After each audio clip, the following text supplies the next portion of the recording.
अस्सलाम वालेकुम वरहमतुल्लाहि वबरकात औज़ु बिल्लाहि मिनश शैतानिर रजीम बिस्मिल्लाहिर रहमानिर रहीम। ప్రవక్త ముహమ్మద్ సల్లల్లాహు అలైహి వసల్లం గారు అల్లా యొక్క చివరి ప్రవక్త.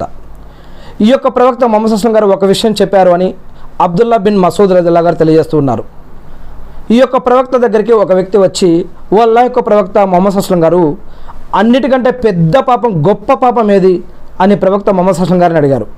అప్పుడు లా ఇలాహ ఇల్లల్లా అని చెప్పి, మరి ఈ యొక్క అల్లాహతో పాటు వేరితరులని, సృష్టికర్తను కాకుండా వేరితరులని ఆరాధించడం షిర్క్ చాలా పెద్ద పాపం అని చెప్పడం జరిగింది. ఇక దీని తర్వాత ఏది పెద్ద పాపం అని ప్రవక్త ముహమ్మద్ సల్లల్లాహు అలైహి వసల్లం గారిని ఆ యొక్క వ్యక్తి మళ్ళీ అడగడం జరిగింది.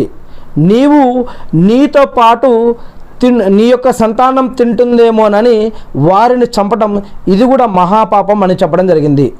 అంటే మరి ఈరోజు మనతో పాటు మన సంతానం కూడా దీనిని తింటుందేమో అనే భయంతోటో లేదా ఇంకేదైనా విషయంతోటో మనం చంపితే కనుక అది కూడా పెద్ద పాపంగా చెప్పడం జరిగింది. ఇక మూడో విషయం, మళ్ళీ ఆ యొక్క వ్యక్తి అడుగుతాడు, దీని తర్వాత ఏది పెద్ద పాపం అని అడిగితే, నీ పొరుగువారి భార్యతో వ్యభిచారం చేయటం, నీ పొరుగువారి యొక్క భార్యతో వ్యభిచారం చేయటం, ఇది కూడా చాలా పెద్ద పాపం అని చెప్పడం జరిగింది.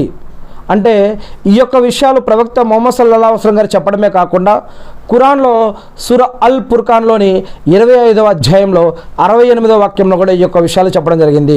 మొదటి పాపం ఏం చెప్పారు ప్రవక్త ముహమ్మద్ సల్లల్లాహు అలైహి వసల్లం గారు? షిర్క్ అంటే ఏమిటి?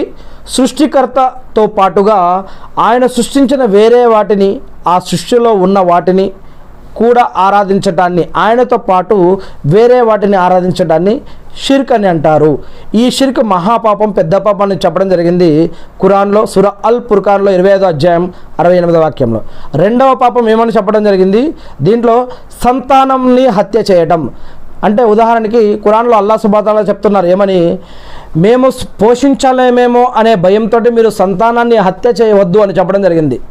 ఒకప్పటి కాలంలో ప్రవక్త ముహమ్మద్ సల్లల్లాహు అలైహి వసల్లం గారు ప్రవక్తగా ఎన్నుకోబడక ముందు అక్కడ ఒక కల్చర్ ఉండేది. అక్కడ అరబ్బుల్లో ఏంటంటే, వారు ఆడపిల్ల పుడితే అదే విధంగా గుంత తీసి గుంతలో పెట్టేసి గుంతను పాతి పెట్టేసేవారు. అలా మేము పోషించలేమేమో అనే భయంతోటో లేదా వేరే ఆడపిల్లలు పుట్టారనే భయంతోటో మీరు సంతానాన్ని హత్య చేయవద్దు అని చెప్పడం జరిగింది. మరి గాలిలో ఎగిరే పక్షులకి కానీ, నీటిలో ఉండే అనేక రకాల ప్రాణులకి కానీ, అడవుల్లో ఉండే అనేక రకాల జీవులకు కానీ, చెట్లల్లో, చేమల్లో, రాళ్ళల్లో, రాళ్ళపైన, చీకట్లో, వెలుతురులో, అగ్నిలో, అక్కడ ఇక్కడ ఉన్న అనేక రకాల ప్రాణులు రేపటి కోసం అవేవి దాచుకో